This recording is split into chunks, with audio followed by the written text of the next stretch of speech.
Kali webale nyoge na maaso n'okuba ng'otugoberera agange nze Waswa Emmanuel subscribing ku mukuto gwa Trust Media Uganda twegatteko nnyo nnyini ddala tutambula ne bannaffe ba Beaver Organic Access Building nga bulijjo Beaver Dr. Musawo okuva ali ku kizimbe ekya Access Building Rubaga Road ajja kuba kujjanya mirwadde n'ekuluma mukubireko musindikire ku WhatsApp message ku namba y'essimu eri awo ku bbali oyogere naye ne ku YouTube kwali Google website sota Beaver Organics genda akoleko.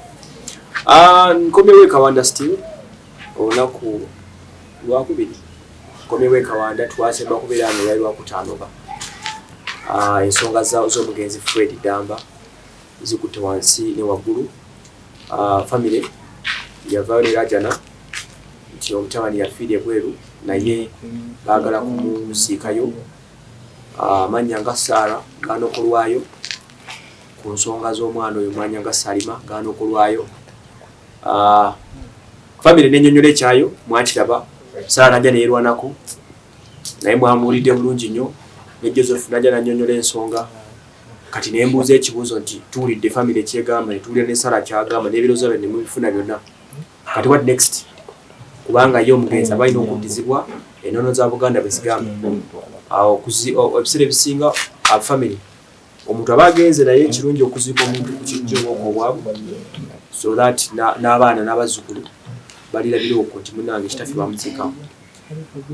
Twaleka ensonga eri emu nga family egamba nti omwana bamwetaaga. Saara n'avaayo n'agamba ewatali miliyoni 2 ennaku z'eddwaliro zigenda kuba ziggwayo bambali ennaku bazaali 7-12 bebaseerabidde. Leero olunaku bali lusembayo okusinziira ku bigambo ebiva e Dubai nti balina okuziikibwa olw'okugamba balina okusalawo ekisemba. Njagala kwogerako ne family batubuulire tuli ku deadline. Oli otya nnyabo? Ndi bulungi ssebo. Gye baleko? Kale ssebo. Abantu bajjukize kumanya gwani? Nze Nakabonge Topista. Topista. Ono ye Lydia? Nze Lydia. Okay, Lydia wa Saara. Kale, kakati ensonga ekisooka kyabino leero lwakubiri. Okimanyiko nti leero ensonga omugenzi yekkoja ensalisale yateekebwawo okusinziira ku reports eza Dubai. Nkimanyiko. Okay. Kati okuva kiki ekigenda maaso kuba kati njagala kutegeera kumwe bemuliringa nabo basaala okubawo Omulambo kiri kitya wakuziikibwa eri wakuziikibwa eno ensi yagala okumanya. Nedda Fred wakukoma wano ku butaka era agenda kuziikibwa wano Uganda. Bw'oba wakomawo ku butaka nga wakuziikibwa ne Uganda awo omuntu Abannayuganda mikono gyaffe abangi abali e Bulaaya we baagalira okumanya nteekateeka ki ekoliddwako kubanga abasinga obungi bali bafunyemu okutya olw'akabeeyi ak'emiliyoni 2. Nteekateeka ki eriwo n'empapula ezoogerwako? Nze ngamba nti ekintu ekirimu Mukama tekigana kuggwa era naffe enteekateeka tugikolera tugezaako okunoonya ssente mu bantu baffe ab'eŋŋanda zaffe ssente ezo tugenda kunoonya ssente nga kwe kuli mikwano gyaffe abangi abali eyo abayinza okutuyamba era mwenna buli ali eyo bambi ng'olina obusobozi bwonna tusaba okututwasizaako kuba naffe tuli eno tunoonya ne twetaaga ate abeeyongerako obungi tusobole okubeera nga tufuna ssente ezo. Fred agenda kutta ensonga amajwazi okwagala okusinga okumanya okufokasingako ennyo y'ensonga y'ekipapula kiri ekisabibwa Saara ne claims agamba nti gavumenti yekyetaaga eri Omulambo gw'ekibwana ekipapula ky'omuntu ekyokusayiningako kuli ekipapula ekyogerwako ekiva mu ministry mubadde bakyogerako nnyo musayiningye n'omuntu agende eyo issue eyimiride etya? Tetunnaba kugiteekako sira kuba tetugiriiko tetugiwagira twagala muntu waffe akomewo wano. Mwagala muntu akomewo wano yensonga lwaki tufunvubidde okunoonya ssente asobola okuyamba. Mawulire ki ge mulisiivinga okuva mu Basaala n'abeetoloddeyo? Amawulire ge tulisiivinga okuva mu Basaala nti batugamba era beetaaga ssente. Mukyali ku miliyoni 2 oba? Miliyoni 2 tegitumanyi egali mu kunoonyezebwa. Njagala kwongera okulambulira ku bantu ku mboozi kati embeera gye mwali mu luli yali ya nakunyolwa kati abantu baagala kumanya have you done anything okusobola okuba nga mutuukiriza ekintu ky'okuza Fred wano? Yes. Tuyina kituukiriza kuba omulambo okudda gavumenti ebirina okupanga eyambako nebisigaye offices mazituusemu okusobola okubako ministry era tusabira wano kamera bonna abatulaba abali mu gavumenti batuyambe batukwasizeeko tusobola okubeera nga tuzza omuntu kyekisaba kwange n'abali eyo bonna abalumirirwa era abalina ekisa batuyambe era ennamba bwe banaaba nga batuyambye nga basaze otuyamba ema tugenda kwesiga essente ezo zibe nga zisindikibwa ku ssimu yo nga bw'osazeewo okutuyamba okuva mu ntandikwa up to now tugenda kwesiga ennamba eyiyo kwekuba kusindikibwa obuyambi bwaffe ate ennamba gye nasooka okusomera bati eyani nasoma kono ku namba oba yali ya mukyala ki ya namwandu eya namwandu eyo kati teriiko twafunamu okutiisibwatiisibwa okw'abantu ab'enjawulo be tutamanyi wa gye bava tetumanyi oba bava twafunamu okutiisibwatiisibwa kyova olaba nga tutyamu okuwaayo ennamba zaffe lwe nasemba okubeera alo lenyininyini ogamba ennamba ezo bwe twaziwaayo kezimu twafunamu okutiisibwatiisibwa ennamba gye twasomera namwandu kikikutatunzi nnyo yafunamu obuzibu oli akuba essimu n'olina akuba essimu nga zitiisatiisa kati so ne tutyamu abalungi gye bali abasobola otuyamba naye ate oba oluusi n'abatuwakanya nti bitwogera oluusi si bituufu nabo basobola okubaayo so n'olwensonga eyo tusaba tukwesige oba bakwesige nolwekyo kitegeeza nti buli abadde ateekateeka okufuna obuyambi abuteeke ku ssimu yo abaffe essimu yange eyogerwako y'ennamba eya 0755105655 era otuna ku screen yo ku mabbali ng'ovudde kabonero ka biva side eno wewali ennamba yange eya whatsapp still ekola ne ku mobile money etamanya gange nyininyini family egamba bafunyemu okutisibwatisibwa kikola kati bakyo okuteeka ennamba mu public oba ensonga kutisibwatisibwa ki okwabaddewo kutisibwatisibwa okwabaddewo kulaga nti oli akukubira essimu n'akugamba jangu njagala kusisinkana wano na wano ng'ani akukubira oyo gw'otasobola kutegeera era tetubamanyi oba oli awo n'omulala n'akuba era nga naye ayogera ekintu kyekimu kati okusisinkana ate omubuuza ki kyetugenda okwogera okuba ndowooza tetwandiyogedde ku nsonga eriwo ku muganda waffe nze bwe nsuubira naye ng'ate tulina okukyogerako kuba tetwafiiriddwa nkoko tetwafiiriddwa muntu mukyala lipo ensonga sala ziyakwogeraku waziwulira nkakasa kiki kyoyinza okugamba ensi kuba yakasuka omuliro awo kamuyitirivu nnyo lidiya nempulya ennya lidiya nali sikwenda birowoozo mu kusooka kambuuza ekisooka mwenedde omugenzi Damba ani mukulu mwenna kuba yagamba bw'oba weyita muganda wa Damba wandikoze bwoti alina alumiriza nti yagezanga kubanoonya nga temurespondi alima era ffe tetwogerangako na Saala era omuntu gwe tubadde twogera naye abaddemu Salima yo nali e Kampala yali e Kampala kubanga Saala bwe twagezangako okwogera naye yayogeranga kimu ssente bwe twamugambanga oba oyagala ssente sooka otulage empapula ezo z'ogamba nti ofuniddeko nno omulenzi ssente yaddanga mu kutuvuma era mu kutuvuma ne tugezaako nnyo mulaga obukakafu nti ssente ayagala za bwereere oli omwana tamufunidde mulimu awo n'atublokinga era ebbanga ddene nnyo nga tutwogera na Saala era omuntu gwe tubadde twogera naye omu Salima yekka naye nga Saala tubadde tutwogera naye ogamba obutaka kambuza ekintu ekirala lwaki mulemeddwa okomunikatinga ne Saala kiyali kubanga bwe mba njogera ne Saala alaga nti mumuvumu temukeesa naye nawe mugamba bavumu Kumenani avumani. Wabula simanyi ani avumaani naye nga nzimanyi. Banze lwe nayagala okwogerako n'ensaala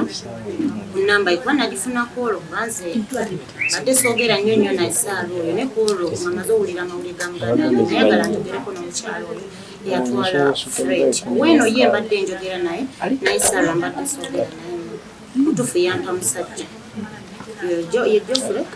Joseph.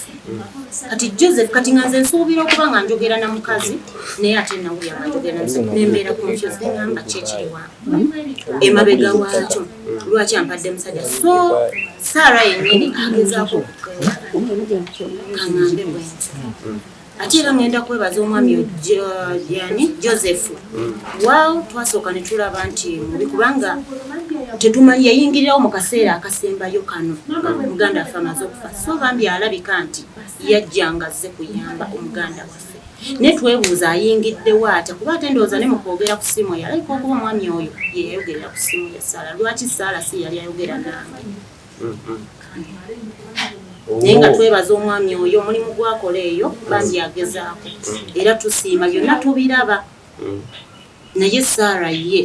simanyi lwaki yali bbali simanyi. Ensonga z'ebyensimbi katono nnyo zikuba wakulu nnyo mu bigo mbadde muwuliriza nga omukulu alinga alaga nti temulina busobozi temulina na ssente oba zigaana bwakyogera avumye bingi tuyise abanaku n'agamba kibaana omulambo gwaffe gutulemedde Dubai waawo ayinza okirowooza bw'atyo naye manyi Katonda waali ate nze manyi tewali kijja kutulema yatulaba tuli banaku nga bwakisuubira kituufu kubeera singa twali bagagga ndowooza osanga Fred teyandifiiridde bweru oba teyandigenze ku kyero kukola ne ssente zo ze batusabe obukadde 2 era singa tubadde bagagga twandibadde twatoola neffe tugenda kulekera okugamba oba kusaba buyambi kwa bagambe twagala gaggawalira ku Fred yebimu byebyo bitugamba twagala kugaggawalira ku Fred bwe baba bakirowoozezza obugagga n'omuntu kyekisinga ffe twetaaga muntu kati kyekyo kiriwo omanye ebigambo bino bwe babigamba tabirabira nawulira mu statements ng'agamba ekisooka Fred enkolagana amene Fred yaleeta nga mu abooluganda yali nungi lwaki omuntu yandigere n'agamba nti Fred yafaayo agaana n'agamba nti famire yanvaamu ekyo sikimanyi Fred yali yafuukanga muganda wange kubanze yaŋŋambanga kimu ti aba famire banvaamu anti Sarah famire yanvaamu yakyogeranga Emma buli omu yamugambanga era bwe yali anaatera n'okufa kubanga omuntu aba munnakwana yayogeranga nti famire yange envuddemu naye balikayanira omulambo byonna kambyogera ate njagala obiteeke ekyo sikane ku CNN biteekeko omwana oyo ng'ali mu last days of death yayogeranga nti famire yange envuddemu naye balikayanira omulambo era bannange kyekiriwo famire erekeraawo okweswaza oyo omukazi gwe bayita Lydia ave mu kamera bw'obanga Lydia wali muganda wa Fred wali okwata akakadde kamu kitundu n'ogula tiketi bwe nakubira essimu n'onvuma n'onteeka wali Lydia stop lying the world twalinga n'omwana ng'abyogera tuwulira bannange media mulekerengaawo okuteeka ebintu ebitategereka ku TV musooke munyoonye omuntu mumanye the truth beyond reality mulekeraawo okuswazaswaza abantu nga you don't know nze nina evidence I have all passports for people who traveled, their pictures when they are eating, all the evidence. Ekisooka Emma nsaba famire n'abantu bonna ab'e Uganda bamanye Fred omugenzi kati takolangako mu gym tasitulangako bizitowa tabeerangako lunaku nga talidde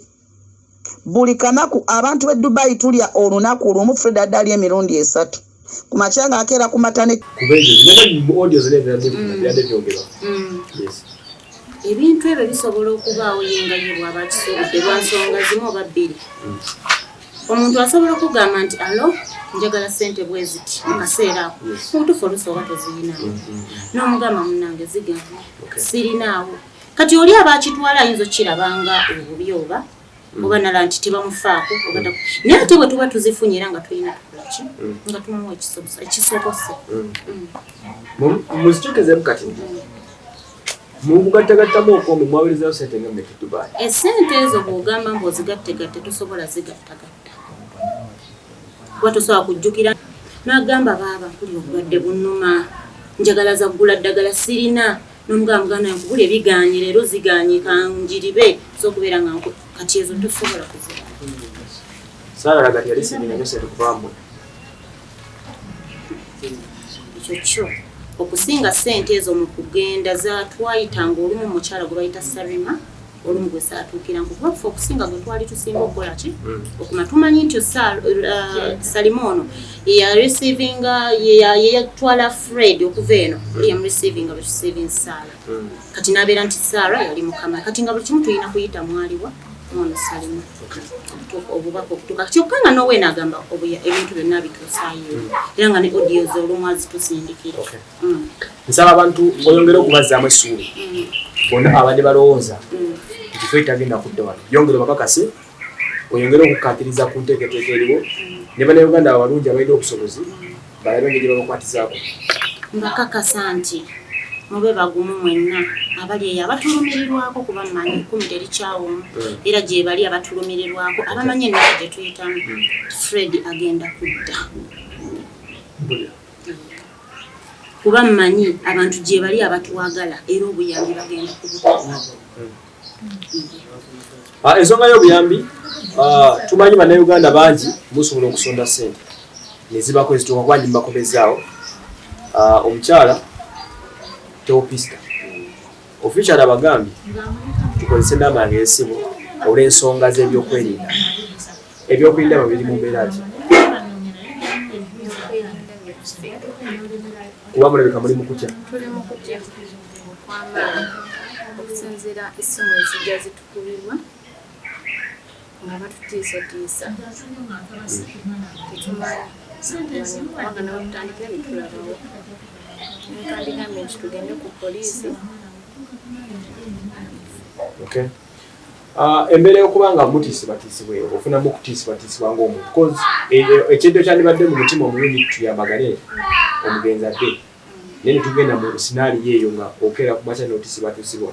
ogyogerako kinga gwe ensonga ey'okukeera ku makya nti oba tuli mu mutima mulungi twagala omugenzi adde azikirwamu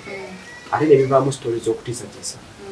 n'obeera nga tokyali comfortable nga bw'ogambye oliko n'okutya okugaba ennamba y'essimu okyogerako kinga gwe nyinza kyogerako nti mbeera ki namuleka tali bulungi mama ye tali mu mbeera nnungi naye tugezaako okubeera nga tumukumaakuma ate kutereera ne muzeita bantu bangi basasira mukamwana abala bamutolimu era wenjogerera naye tali bulungi era bazadde be bamututte kusooka okubeera nga abeerako akakane. So bannayuganda basiibule tulabe ekittako. Bannayuganda nange mbasiibula ate era nga mbaagala nnyo mwenna abagoberedde emboozi yaffe bambi abatuwagala era n'abatukkiririza mu ekyo kye twogera bambi tubaagala nnyo ate ngera kumusaba bambi mwongere okutubeerera obuyambi tukyabwetaagira ddala waawe tuli bakkiriza ate batukkiriza nti muganda waffe agenda kudda era mube bagumu agenda kudda. Wow, ensonga muzuulidde bulungi nnyo gange nze wasoma ensonga zeezo nyongera okuddamu okukikkaatiriza tujja kugoberera ensonga eno tulabe nga etuuka gyeraga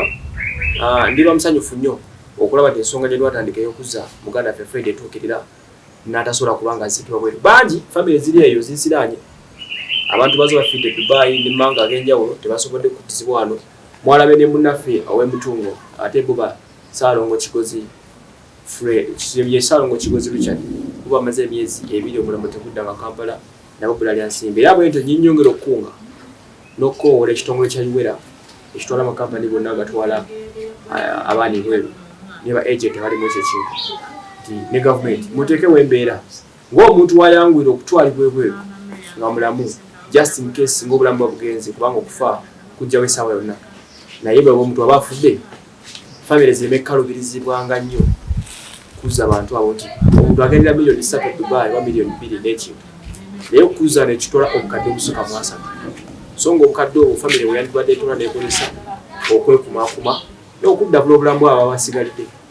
naye nabibawaliza nga tezigenze mu kuzabuza bulambo gumu ekintu ekitali kirungi ate n'akatono tujja kulabagana era nga kasembo tujja kwatuwa updates kubinabanga bituusewo famire tukakasiza ensonga zikwatiddwako n'amaanyi ddala era nga batukakasiza ti Fred si wakuziikibwa Dubai si bw'oŋŋambye ekyo bwe kito bwe kiri Fred si wakuziikibwa Dubai okusinziira ku kiriwo so katonda tutumesaala for any inquiries enamba yange ya WhatsApp ye mugimanyi Fred yali afuukanga muganda wange kumanze yaŋŋambanga kimu ti abafamire banvaamu anti Sarah famire yanvaamu yakyogeranga Emma buli omu yamugambanga era bwe yali anaatira n'okufa kubanga omuntu aba munnakwana yayogeranga nti famire yange envuddemu naye balikayanira Omulambo byonna kambyogera ate njagala obiteeke ekyo soka ne ku CNN biteekeko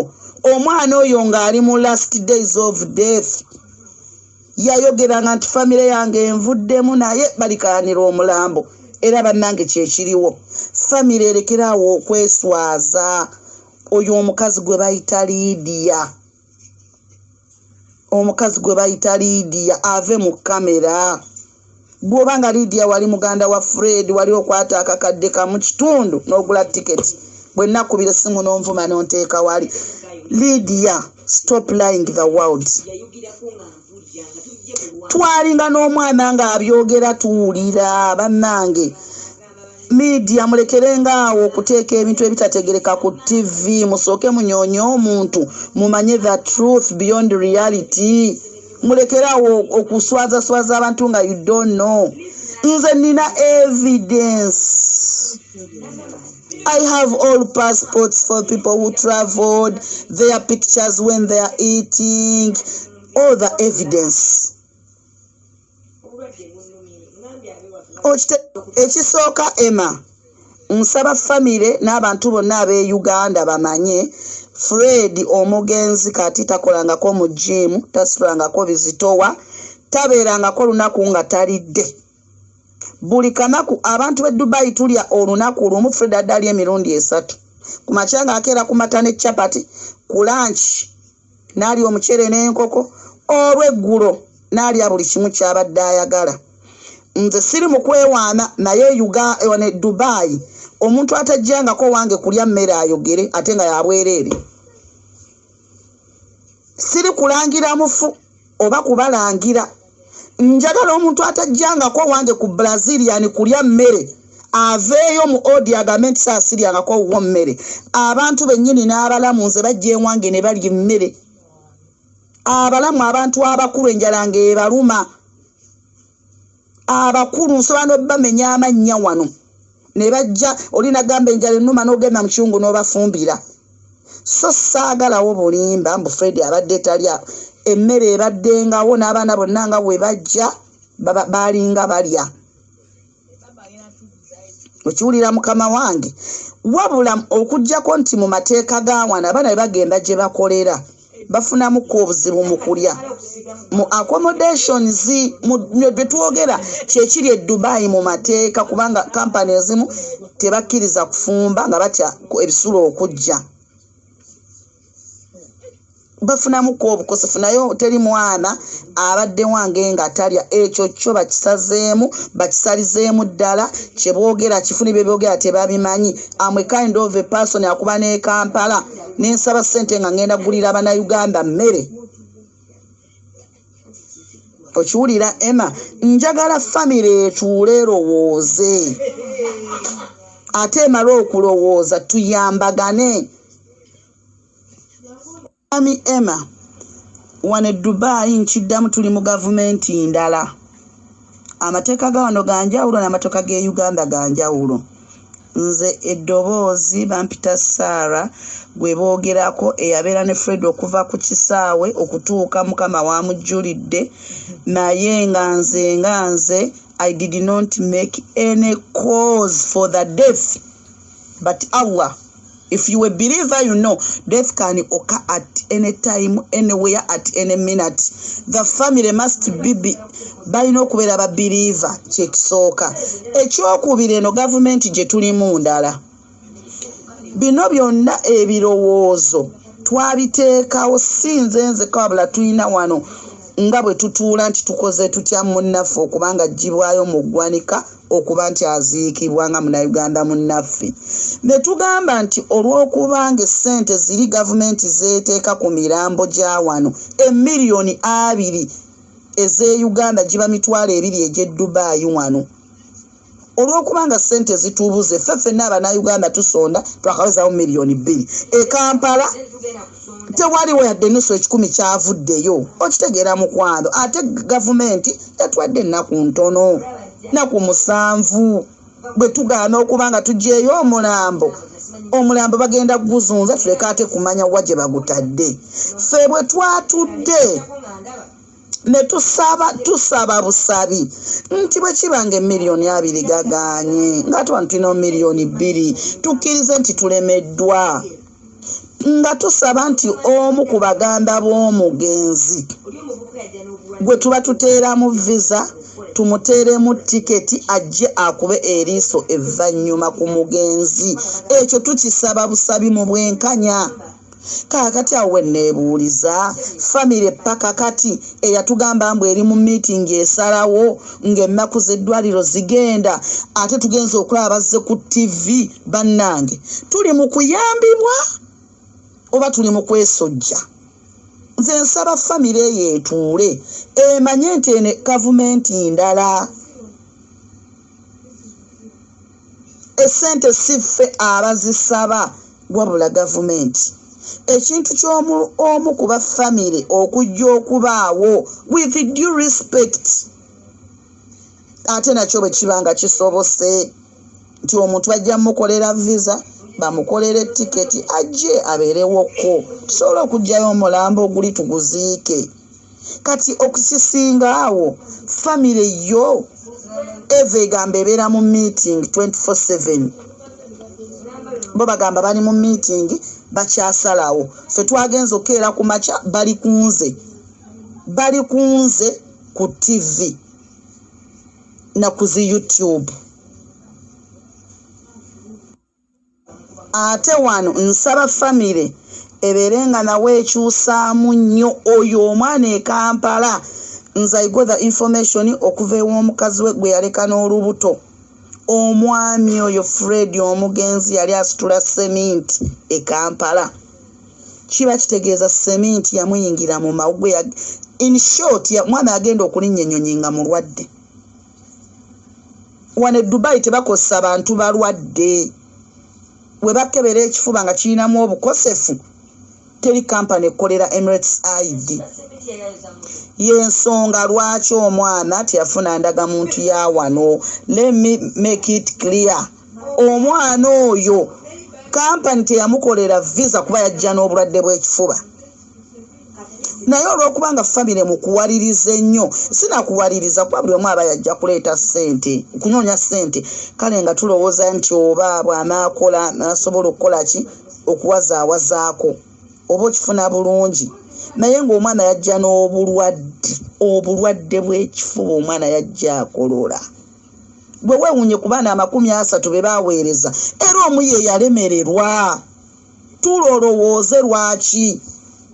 ku baana 30 be na receivinga omwana omu ye yalemererwa. Bannange nsaba Uganda tweddeko tuleke kukola bintu like ngo oyogera bwogezi kusanyusa media.